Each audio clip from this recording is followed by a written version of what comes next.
Em mais essa conversa com a FDTE, eu tenho o grande prazer de trazer aqui José Roberto Burnier,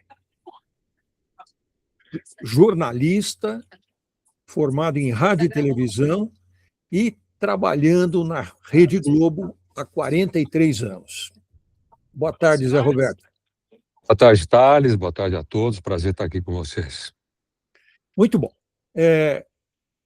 Como o Zé Roberto tem grande experiência em entrevistas e em falar, de maneira que nós vamos poder conversar e ele vai responder as nossas indagações com muita facilidade. A primeira coisa que eu gostaria de perguntar ao Zé Roberto é o seguinte: por que o jornalismo? Como é que isso começou? Tem alguma influência familiar, de amigos? Como é que você foi parar no jornalismo? Pois é, eu não tenho nenhuma influência familiar. Meu pai era um médico patologista, um apaixonado por filosofia. Ele era um filósofo nas horas vagas, né, um grande leitor, era uma traça, lia todos os filósofos, etc. Minha mãe era uma assistente social, meu pai tinha laboratório, minha mãe trabalhava com ele. Eu comecei trabalhando com meu pai com 17 anos, carteira assinada desde 17 anos, e nenhuma influência, zero, de jornalismo na minha família. Isso começou porque eu, quando fui fazer vestibular, eu fiz até um teste vocacional na época, aqui em São Paulo, tudo. Eu estava na dúvida do que eu queria, né? E aí deu comunicação e eu falei, bom, vou fazer rádio e TV. A minha ideia era trabalhar em televisão como diretor de TV, etc., diretor de programas, de novelas, etc. E eu fiz 3 anos e meio desse curso na FAAP, aqui em São Paulo. Não cheguei, na verdade, a me formar em rádio e TV, depois eu mudei para o jornalismo e me formei em jornalismo. E aí, na própria FAAP, eu fiz A FAAP tinha um circuito interno de televisão dentro da faculdade que estava inativado.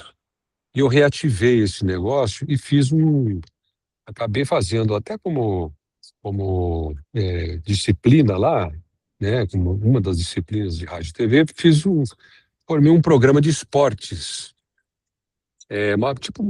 um programa de esporte que eu apresentava mesmo e pegava gols e tudo, e apresentava e tal.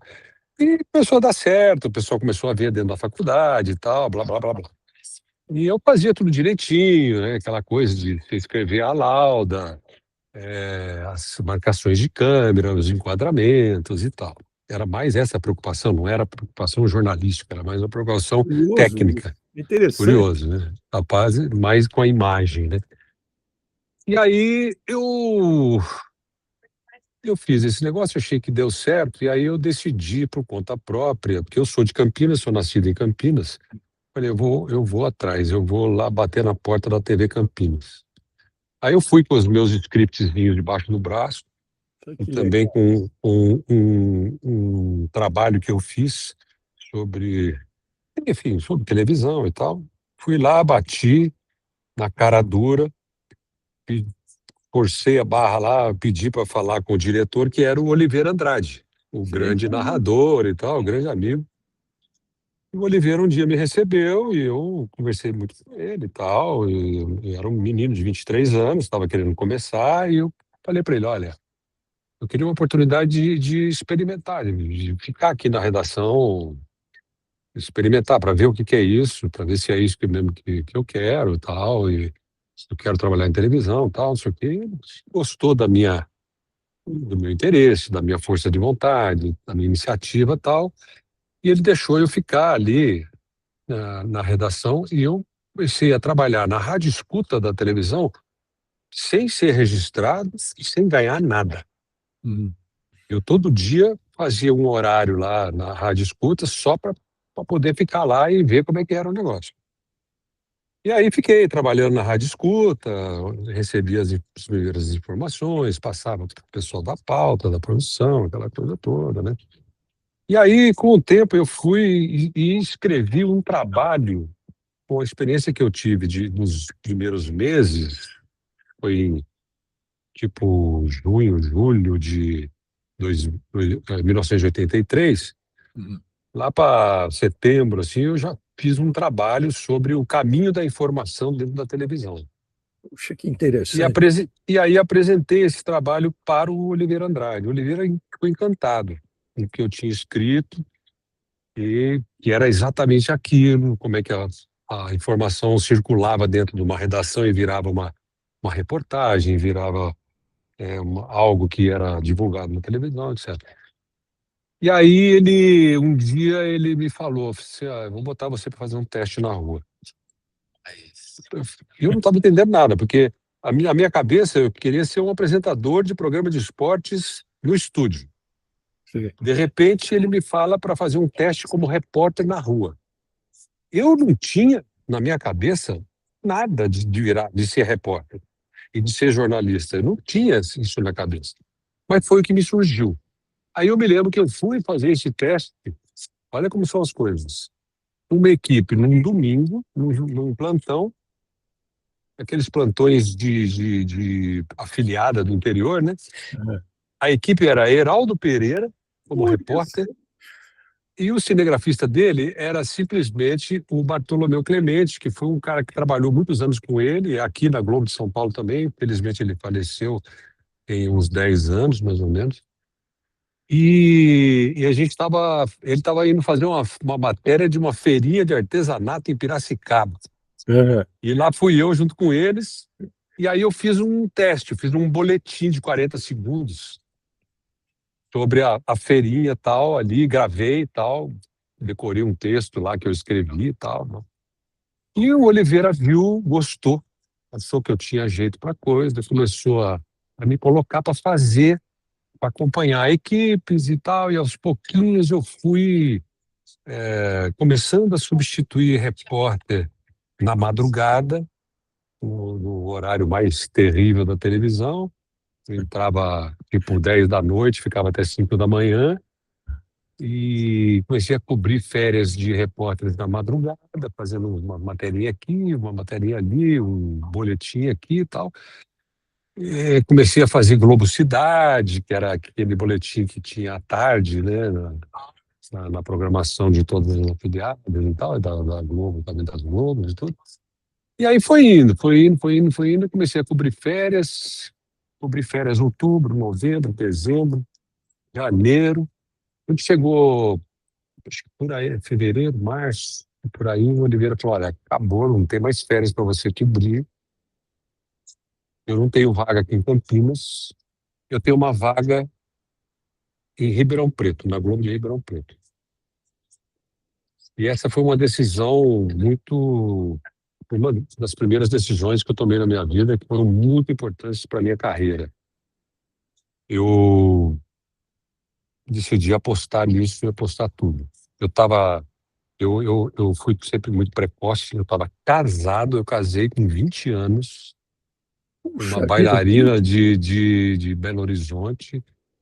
Eu tinha 23 anos, estava casado há 3 anos, eu me separei e fui de mala e cuia para Ribeirão Preto com a cara e com a coragem. Larguei a faculdade aqui, transferi para o Naerp lá de Ribeirão Preto para jornalismo. Comecei no 3º ano lá e fui.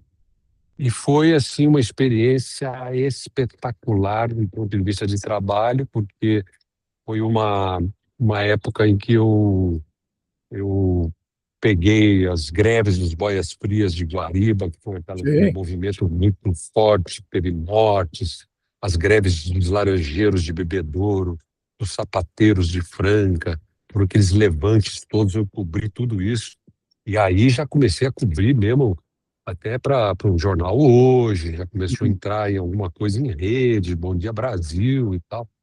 E aí foram 2 anos muito intensos, de muito trabalho, mas muito trabalho. Eu estava sozinho, morava sozinho e só trabalhava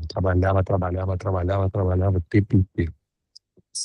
Aprendi muito e nas minhas férias, quando eu tirava férias, por exemplo, em 85, eu pegava meu Fusquinha e vinha para São Paulo e vinha para a redação da Globo de São Paulo. E vinha também para ficar ciscando na redação de São Paulo, até que o, eles já conheciam um pouco do meu trabalho, porque eu mandava matérias e as matérias sobre as greves todas entravam também nos jornais de São Paulo e tudo. E aí o Raul Bastos, que era o chefe, diretor da Globo de São Paulo, me viu um dia lá de férias e falou: "O que tá fazendo aqui?" Eu disse que tava. Vai pro Hotel Otton, vou te botar no hotel, arruma um terno, uma gravata, que amanhã você tá na escala. Eu Puxa, falei: "Bom, mas eu tenho que avisar a filhada." Falei: "Deixa comigo que eu aviso." é. E aí, cara, eu nas férias comecei a E trabalhar ali em perto São Paulo, do Globo, né? como repórter ali, fazendo também, cobrindo buraco, aquelas coisas todas. Que o Raul gostava muito do meu trabalho, gostou muito do meu trabalho, e eu comecei, até que em 86, aí eu vinha, voltava, eles pediam para eu vir para cobrir plantão de feriado aqui em São Paulo, eu vinha, voltava, aquela coisa toda. Ficava emprestado, dormindo no mesmo apartamento do Heraldo Pereira, que era ali no Minhocão, de frente para o Minhocão. Tinha da Globo na época, né? Do lado, É. uma quadra da É. Globo. Ele morava a uma quadra da Globo. E essa coisa toda, né? Os amigos ajudando e tal. E eu. Até que em 86, eu estava em Ribeirão Preto, eu recebi um convite formal, por indicação do Raul Bastos, que recebi um convite do Humberto Pereira, do Globo Rural, para ser repórter do Globo Rural.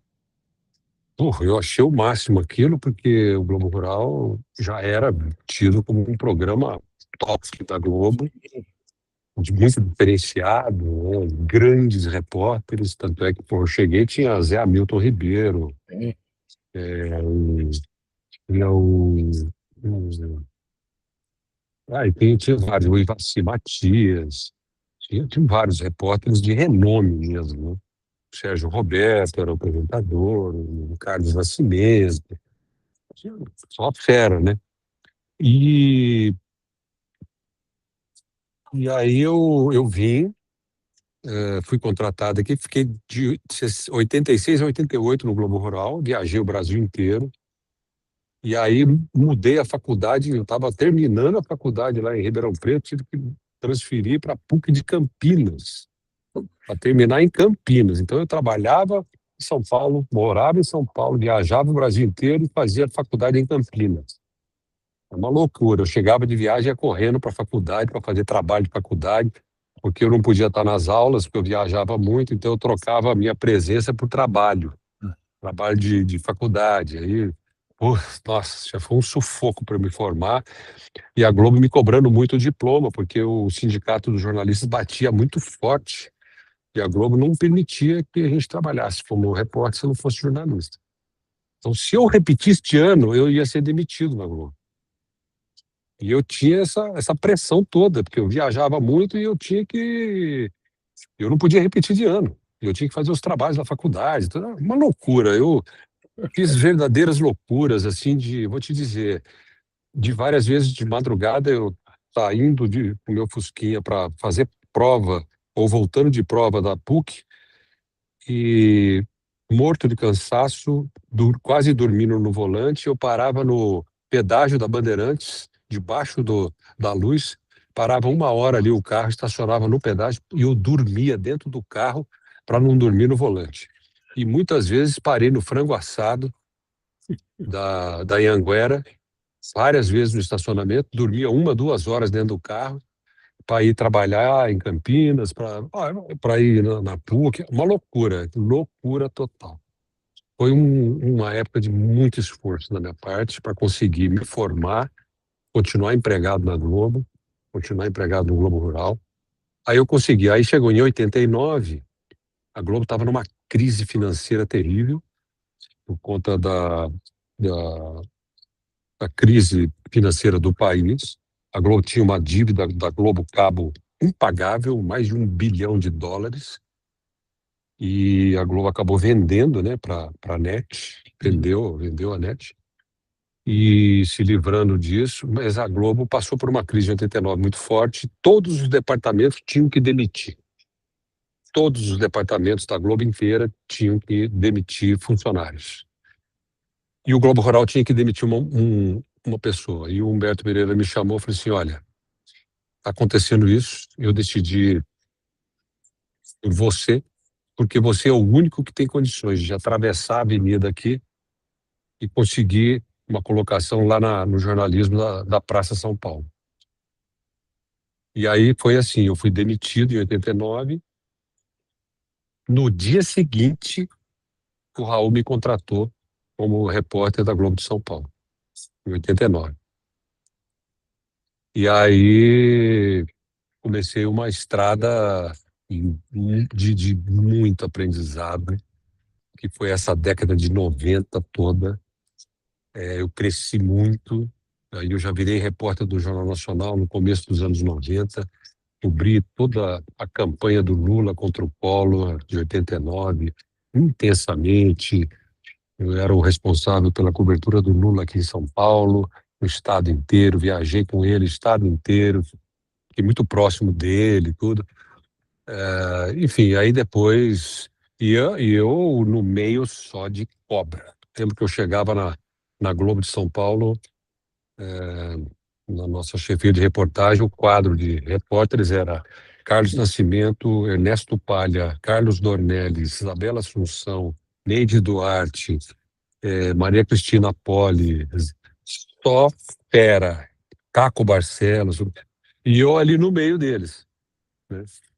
Então, assim, foi intenso também. Esses anos 90 foram de um aprendizado enorme para mim. Aí eu realmente me fixei como repórter mesmo.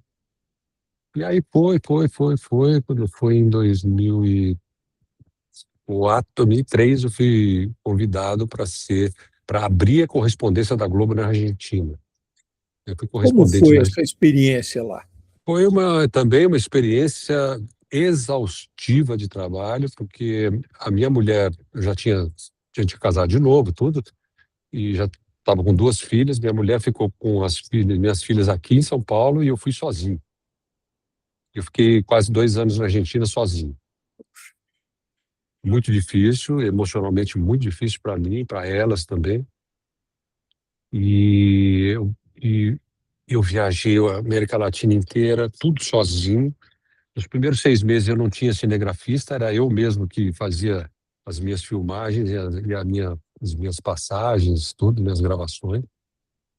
E eu mesmo que gerava, porque a gente estava começando a testar o modelo do kit correspondente, que era mandar as matérias para o computador, isso em 2004. Uhum. Era muito primitivo ainda o envio de matérias. Nossa, eu trabalhei demais também, só trabalhava, era 18, 20 horas por dia de trabalho, matéria para Deus e o mundo, e ainda peguei 28 dias de internação do Maradona naquela clínica de Maio lá, que ele quase morreu, o mundo inteiro estava cobrindo esse negócio e eu fazia 5 matérias por dia sozinho. Matéria para o esporte, matéria para o Jornal Hoje, matéria para o Jornal Nacional, para o Jornal da Globo, para Bom Dia Brasil, para todo mundo.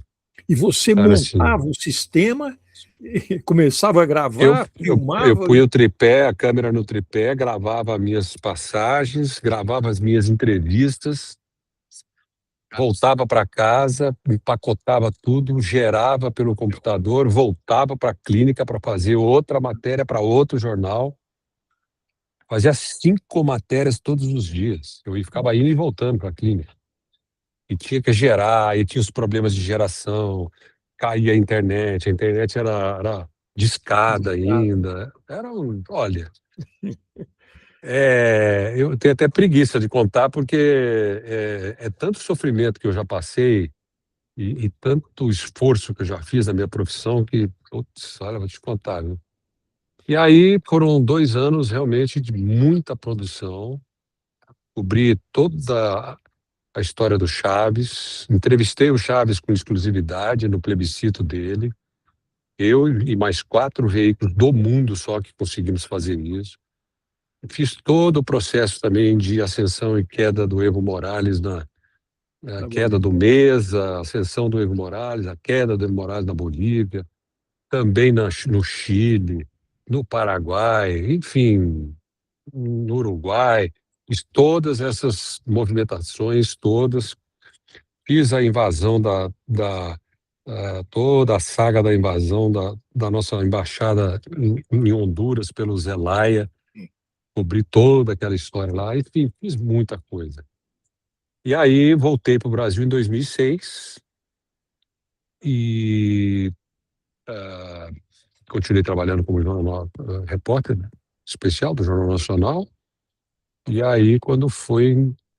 E aí também eu fazia sempre... eles me colocavam muito na apresentação, eu apresentava... em 94, eu esqueci de mencionar, em 94 eu fui convidado a ser apresentador e editor-chefe do Bom Dia São Paulo. Sim. Eu fui em 94, 95 e 96.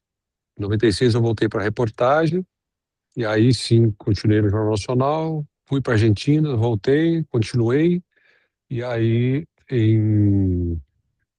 eu apresentava regularmente o Bom Dia Brasil, Jornal Hoje, Jornal da Globo, SPTV, tudo, né, que eu era um coringa aqui, né? Repórter e apresentador. E aí depois, em 2018, eu fui convidado para ser apresentador e criar um novo programa jornalístico na Globo News. Nós criamos o Em Ponto. Uhum. E depois de 2 anos, eles me chamaram para criar outro jornal na Globo News, que foi o Conexão. Eu também apresentei junto com a Leilane e com a Camila Bonfim, que tem até hoje. E aí, em 2022, com a saída do Tramontina, aqui do SP2, o Vilela, que é o nosso diretor, me convidou, junto com a Ana Scalari, que é a nossa diretora, me convidou para ser o apresentador do SP2, que é o telejornal local mais importante das 112 afiliadas da Globo. É o jornal local mais assistido do Brasil, né? E aí eu vim com muita honra, tudo, e substituí um ícone, né, do jornalismo local da Globo, que era o Tramontina, muito difícil, né, um cara que tinha um público muito fiel a ele, tudo. Felizmente eu consegui manter os níveis de audiência, conseguimos aumentar essa audiência, e acho que está indo muito bem aqui, graças a Deus. Essa é a minha pequena longa história. Não, é uma carreira muito interessante, né, Roberto? Quantas pessoas trabalham agora com você? A tua equipe... A equipe do SP2, a gente tem 5, 6 editores, depende um pouco, é muito dinâmico, às vezes o editor tem que cobrir em outros horários também, mas nós temos entre 4, 5 e 6 editores. Nós temos também os produtores, mais uns produtores dedicados, uns 3, 4 editores. Nós temos editores de imagem, que são também por aí, uns 3, 4. Tem os repórteres todos, que em geral são 5, 6 repórteres que trabalham com a gente. E depois tem toda a parte, equipe técnica, né? E tem a editora-chefe, o editor executivo. Então é isso, é uma equipe até enxuta, né? Mas que muito experiente e muito aguerrida. Esse pessoal do SP2 aqui é muito aguerrido. É uma turma muito bacana. Tem oportunidade de escrever? Tem o quê? De escrever? Eu escrevo todo dia. Todo dia? Eu todo dia. Por exemplo, as cabeças das matérias, que o apresentador chama a matéria, muitas vezes sou eu que escrevo. Sim. Muitas vezes. Inclusive, a que abre o jornal, em geral, sou eu mesmo que escrevo. A editora-chefe olha, mexe, todo mundo mexe à vontade, que não tem isso, tem esse negócio de, não pode mexer, não. Todo mundo mexe à vontade. Eu faço uma série de sugestões de cabeças para os editores aqui nas várias matérias. Então, eu escrevo todo dia eu escrevo. E é isso. Qual foi um acontecimento que você cobriu que te marcou muito? Uma coisa assim, que realmente foi. Olha, tem vários, né? Mas, assim, dos últimos, como repórter, foi a tragédia de Santa Maria, a boate. Sim. Aquilo foi fortíssimo. Foi talvez a cobertura emocional mais forte que eu já fiz. Até porque eu tinha filhas naquela idade e eu sofri muito com aquilo. Muito. Foram vários dias trabalhando lá. Foram vários dias, vários. A gente ficou 8 dias direto lá, trabalhando direto. Foi uma coisa terrível. Terrível. Talvez a matéria mais forte que eu tenha feito foi o dia do enterro coletivo lá. Uma coisa terrível mesmo. E também teve a cobertura que eu fiz dos 33 chilenos que ficaram presos lá na mina São José, lá no meio do Atacama. Eu também fiquei lá por aí 7, 8 dias, dormindo dentro do carro no deserto do Atacama, com 3 graus à noite e 35 ao meio-dia, Uhum. dormindo dentro do carro, fazendo matéria para 4 jornais, ao vivo o tempo inteiro, um negócio de louco. Você cobriu também aquele acidente do avião que Todos. pegou o rumo errado lá de Manaus? Isso, foi. Eu fui lá foi o acidente do piloto Garcês, né? Garcês. Isso, 94, foi na Copa de 94. Já tinha o jogo do Brasil. Eles estavam assistindo o jogo e tal, e ele errou a rota e caiu lá no sul do Pará. Isso, essa viagem aí, só essa viagem é uma outra entrevista com você, porque essa foi a maior aventura aérea que eu já fiz na minha vida. Se eu não morri de avião naquela viagem, eu não morro mais. Deus me deu essa licença, porque é inacreditável o que aconteceu naquela viagem. Então Eu não sei conta. como é que eu não. Pô, mas eu não sei como é que eu não morri naquela viagem. Mas foi uma coisa assim, incrível. Porque A o gente avião caiu na mata. caiu na mata, numa mata totalmente fechada. Ninguém achava o avião, para você ter uma ideia. Eu saí daqui de São Paulo, a gente saiu daqui num bimotor, nós fomos para Campo Grande, lá era para alugar um helicóptero e ir até o sul do Pará de helicóptero, mas aí o cara deu para trás e não quis ir mais com a gente. Uhum. Aí nós alugamos um jato do governo do estado lá do Mato Grosso, do Sul, que é um citation, fomos até Alta Floresta, que fica no norte do Mato Grosso, no sul do Pará. Uhum. E lá nós pegamos um paulistinha de garimpeiro, Meu Deus. piloto de garimpeiro, 2h30 até a fazenda onde estava o avião. Meu amigo, puta que lá merda. No meio do caminho pegamos aqueles temporais da Amazônia num paulistinha. E o paulistinha não consegue subir, né? Então você vai no meio da tempestade até a tempestade passar. Puta que pariu. Olha, desculpa o palavrão, mas realmente negócio inimaginável. E o piloto suava frio, pra você ter uma ideia. Ele tentou pousar na fazenda 5 vezes. Não conseguia por causa do vento. Na hora que a pista era de grama, né, da fazenda. Na hora que ele embicava, o avião virava.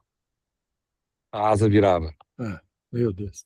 E aí, até a última vez, ele jogou no chão lá, conseguiu pousar. Aí ficou um perereco para ir até o lugar. E sobe o avião de novo para procurar o avião. E aí voltamos correndo no mesmo dia. Voltamos correndo no mesmo dia com a matéria para gerar em Cuiabá.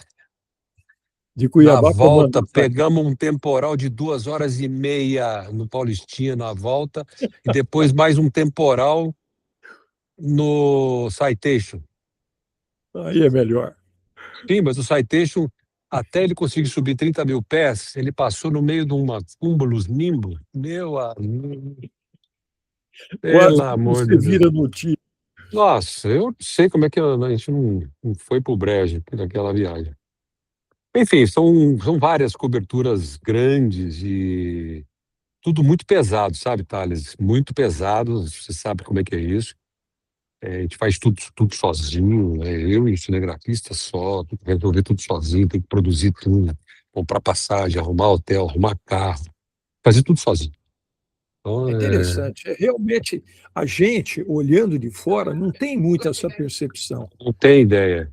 A Você acha gente que tem uma acha que equipe e, de 15 pessoas, tudo tem 15 você pessoas. tem maquiador, tem Nos Hollywood, chilenos, lá na mina, a BBC tinha 12 pessoas e eu e o meu cinegrafista só, dormindo no carro. dormindo no carro. E, e aí, eu me lembro que no domingo, quando os mineiros saíram na sexta-feira, quinta ou sexta-feira, Foi na quinta-feira eles época da saíram. Páscoa. É, eles saíram na quinta-feira. No domingo tinha o Fantástico e a minha missão era entrevistar com exclusividade um dos 33 mineiros. Bom, eu e 2.000 jornalistas do mundo inteiro queriam isso. E os caras com Imagina, 12 pessoas na equipe e eu sozinho com meu cinegrafista. E eu consegui um cara. que legal. Tem solidariedade entre as equipes? Assim, tem. Concorrentes? É. A Ah, BBC, por exemplo, não. Nessa hora não tem, não. Nessa hora é briga de cachorro. Não, cada um cuida da não, sua. briga de cachorro. Opa. Ah, todo mundo queria o ouro em pó, que era conversar com um dos mineiros. E você pegou, E conseguiu eu falar com ele. consegui com um deles. Consegui. E foi uma entrevista espetacular, assim, exclusivíssima. A negociação dessa entrevista também é outra história enorme também. Negociação 3 horas da madrugada, eu negociando com o pai dele. Ele cobrou US$ 6.000 pela entrevista. Olha só. A Globo não pagava por entrevista. Mas aí, como era para um fundo que ia para todos os mineiros, tudo, a Globo resolveu abrir uma exceção. Aí eu tive que ainda ir em Western Union, em várias Recebeu. unidades do Western Union para tirar o dinheiro para dar para o cara. Poxa, Aí eu entrevistei o cara e num domingo de madrugada, editei o domingo inteiro para botar no domingo do Fantástico. E aí, quando eu terminei a entrevista, o pai dele, eu falei, olha, eu vou ter que tirar o dinheiro na segunda-feira. uhum. Então, eu falei, como é que ele vai acreditar que eu vou pagar ele, né? Porque eles são muito desconfiados, né? Então, E não me conheciam, né? Só sabia que eu era jornalista e tal. Aí que eu fiz, peguei o meu passaporte, é, dei deixou para de ele, novo. deixei com o pai e falei assim, ó, tá aqui o meu passaporte. Assim, isso eu não saio daqui. Vou deixar meu passaporte pro senhor. Quando eu trouxer o dinheiro, o senhor me devolve o passaporte. Foi a Que minha moeda legal. de troca. É, E aí, ele aceitou. segunda-feira, fui lá, aceitou, aí eu fiz a entrevista, depois eu fiz toda. Aí eles viram tudo, a matéria no Fantástico, viram depois, adoraram, tal, não sei o quê, tal, tal. Depois para pagar o cara, porque US$ 6.000 em peso chileno, né? Era um É, saco de dinheiro desse tamanho. E eles tinham que contar uma por uma. claro. Ficou lá 2 horas contando dinheiro, né? Você, Roberto, se consegue guardar um pouco desse material? Por exemplo, esse material, Tem arquivo em tudo. A Globo tem arquivo de tudo isso. mas Tem, você tem. tem. Eu tenho um pouco, sim, eu tenho. Mas como a Globo tem, Aham. então, assim, depois de um tempo eu parei de ficar armazenando, porque a Globo tem tudo isso. Ela Bem tem um. organizado, bem. Tem um Memória Globo, né? É um site da Globo que chama Memória Globo. Agora está E, tudo na nuvem, é mais fácil. tem uma equipe mesmo. Inclusive, eles fazem entrevista com a gente, assim, de a cada. A gente que é mais antigo, né? A cada 5 anos eles renovam uma entrevista com a gente sobre a carreira, como é que tá indo e tal. É bem Agora, legal. uma coisa muito diferente. E a motocicleta? Eu sei que você gosta muito de andar de motocicleta e você anda solitário. Isso. Eu, desde adolescente, que eu sempre adorei moto. Eu sempre tive moto, tal, moto pequena, pequenininha, tal. E depois que eu voltei da Argentina, eu decidi voltar a esse prazer, né? Aí eu comprei uma Harley Davidson. Sei. E aí andei de Harley e tal, mas aí aprendi. E a Harley é um estilo, ela não é uma moto tecnológica, e não é uma moto, até não é uma moto segura. Ela é um estilo de vida. Uhum. E aí eu mesmo tomei um susto voltando de Campos do Jordão uma vez, a moto saiu de traseira e tal, eu podia ter tido um acidente grave, graças a Deus não tive. E ali eu decidi que ou eu comprava uma moto mais segura ou eu parava. E aí eu fui para a BMW, e é a Big Trail, que é a moto mais espetacular para estrada que existe no planeta, super segura, super tecnológica, e é a moto que eu tenho até hoje. E eu adoro andar, nos fins de semana eu saio com ela e ando, mas eu só ando na estrada. E como você mesmo falou, eu só ando sozinho. Só ando sozinho porque a moto, para mim, não é só uma diversão, ela é um exercício de concentração. Eu, eu sei que eu só posso pensar naquilo naquele momento. E é um exercício de você manter a cabeça no presente, nem no futuro e nem no passado, no presente. A moto, se você piscar o olho, você cai. Então você não pode desgrudar a atenção. Eu não gosto de andar em grupo porque o grupo te distrai. Em moto você não pode distrair. E eu ando rápido. Eu gosto de velocidade, eu ando rápido. Então até por isso eu tenho que estar muito concentrado. Eu fiz curso de pilotagem e tudo, tal. Então assim, eu sei dos meus limites, mas eu só ando sozinho, não Mas é ando com ninguém. interessante essa perspectiva, assim, de andar sozinho e essa ideia de que moto exige a concentração Você sabe total. que um colega meu foi outro dia num neurologista e o neurologista falou para ele: você gosta de moto? Uhum. Ele falou: não, não, você devia gostar, você devia começar a andar. Aí ele Olha falou: mas que, por quê? Eu falei: porque não tem coisa melhor para você exercitar seu cérebro do que andar de moto. que interessante. Porque ele exige uma concentração máxima, exige uma rapidez de reflexos, de mudar de marcha, de frear com o freio da frente, de frear com o freio de trás, de você inclinar para fazer uma curva, de você reduzir para fazer uma curva, de você passar um automóvel, de você decidir brecar, de você, enfim. Ah, o próprio neurologista falou isso para ele. E é isso mesmo. É, Interessante. eu sou encantado com essa coisa do cérebro. Eu acho que eu sou um fã desse órgão nosso, que eu acho isso, ele é um negócio impressionante. O cérebro, eu tenho livros sobre o cérebro, que eu gosto de ler, de acompanhar, de me informar, porque eu acho uma máquina inacreditável. O cérebro, para você ter uma ideia, ele tem a capacidade de transmitir informações por segundo, 10 quatrilhões de informações por Exterior. segundo. Não dá É para incrível. imaginar o que é isso. É. Não dá para imaginar. Então, assim, o povo fica falando de inteligência artificial, que vão fazer robô, né? Fazer robô o que quiser, não vão conseguir replicar o cérebro humano nunca. Sabe o que é nunca? Nunca. Nunca. Isso é muito Nunca. interessante. Nunca. É Então, muito assim, interessante. a moto para mim ela é um exercício cerebral para mim. Eu adoro porque vira uma viagem curta, né? Vou daqui a É. Campinas, volto, mas não é que me distrai, me concentra muito, mas eu chego super descansado, por incrível que pareça. Interessante mesmo, muito curioso. E a fotografia?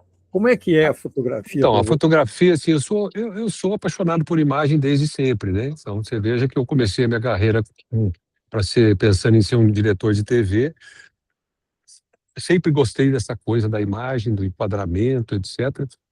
E sempre admirei as fotografias, né? Sempre admirei os grandes fotógrafos, é, eh, e admiro até hoje. Meu telefone celular está cheio de fotografias que eu pego na internet, no Instagram principalmente, já em perfis de fotógrafos profissionais e tudo, tanto fotografias de animais, do espaço sideral, do ah, enfim, de tudo quanto é coisa que você pode imaginar, fotografias tipo as preto e branco do Sebastião Salgado. Tem uma fotógrafa que chama Noemi Prada, que se eu não me engano, ela é espanhola. Ela faz um trabalho muito parecido com o do do Sebastião Salgado. Salgado. Ela tira muitos rostos, assim, expressivos, bonitos, sabe?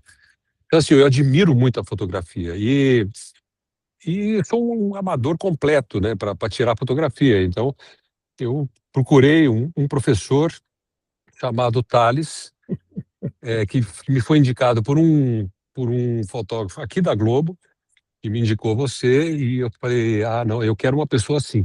Eu não quero... no Instagram tá cheio de cara oferecendo cursos e tal, tem cursos de tudo. Falei, não, eu quero uma pessoa mais diferenciada, e eu fiquei muito feliz de te encontrar, porque você é o perfil exatamente do que eu gosto. Você é um cara diferenciado, um cara muito humano, um cara é, solidário e um grande fotógrafo. E além do que, é um físico. Então, assim, para mim, as melhores cabeças do mundo são os físicos. São as pessoas que eu mais gosto de conversar na vida, são os físicos. Vocês têm uma cabeça que eu admiro muito e invejo.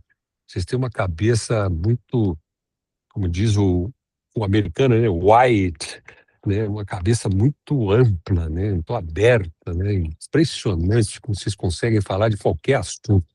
É, mais ou menos. Mas agora, veja, uma coisa que eu queria comentar com você é o seguinte: a gente vendo você na televisão, o seu público te acha uma pessoa sem afetação, leve, né? Você é uma pessoa leve, simpática, e as pessoas se aproximam de você, né? No cotidiano, isso deve acontecer muito, né? As pessoas não é com qualquer É, apresentador que isso acontece, mas com você, você é um camarada leve. As pessoas gostam de você. sabe, uma coisa que sempre me ajudou muito é ter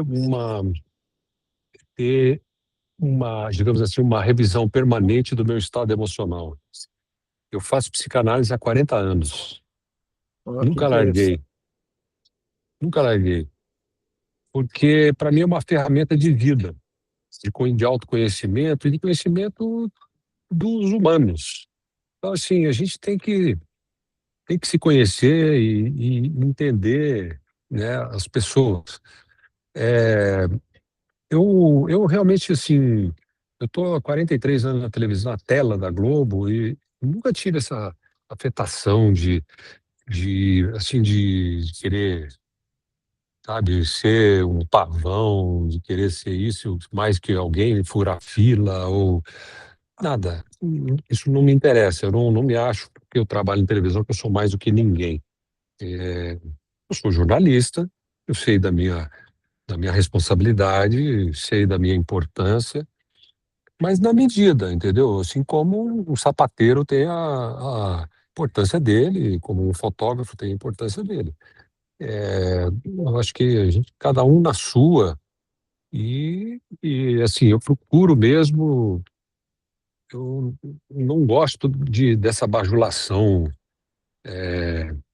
que que a imagem provoca, né? A imagem provoca isso quando você está numa televisão, você aparece aqui, no nosso caso aqui, 14 milhões de pessoas Pois aqui é muita na gente. Grande São Paulo, é muita gente, né, assistindo. Então, é, mas assim, eu saio na rua e tudo, as pessoas têm um carinho muito grande comigo e às vezes não. Já fui muito hostilizado também por questões políticas aí, época difícil, né?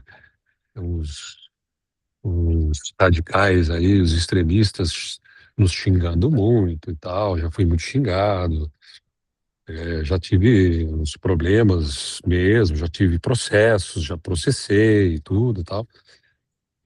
Mas faz parte. Tem que entender que isso aí faz parte. É o trabalho.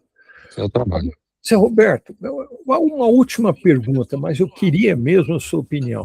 Você acha que a meninada, as novas gerações, vão ter o mesmo vínculo que a sua, que a minha, que as gerações mais velhas têm com a televisão? Eu acho que não. Acho que não, mas não que isso seja um demérito. Eu acho que eu tive a honra de viver o auge do telejornalismo. Acho que sim. Eu trabalhei numa época com grandes repórteres cinematográficos, grandes fotógrafos, grandes criadores de imagens, captadores de imagens e grandes jornalistas. Eu acho que essa época passou. Eu acho que nós temos uma nova geração, muito, não por ser nova geração, mas eu acho que a internet mudou o planeta demais, e a internet mudou a cabeça das pessoas. Seguramente. Então, assim, eu acho que a visão de mundo, né, eu acho a geração de hoje muito ansiosa, né, extremamente ansiosa. Acho que isso é muito fruto das redes sociais. Eu mesmo me pego muitas vezes gastando vários minutos ali vendo coisas na rede social. Eu sei que ela muito forte, muito atraente, mas eu procuro também me informar muito sobre a influência delas no nosso estado emocional. Eu leio livros aí toda hora sobre o impacto da internet na cabeça das crianças, dos jovens, mesmo dos mais idosos como eu. E ah, eu acho que não, acho que essa nova geração é uma geração tem muitos talentos novos vindo aí e eu admiro muito e eu boto muito olho nisso aqui na Globo. Eu muitas vezes chamo repórteres novos para conversar quando eu vejo que o cara tem muito talento e às vezes precisa corrigir uma rota aqui e ali. Eu mesmo boto o cara na ilha lá, vou lá e falo umas coisas para ele e tal. Ninguém me pede nada disso, e eles adoram quando eu faço isso, porque fizeram isso comigo, entende? Então, eu tive grandes professores, e eu acho que os grandes professores hoje não estão mais aqui. Então, eles têm poucos professores, eles Mas sentem você falta é um disso, né? grande professor.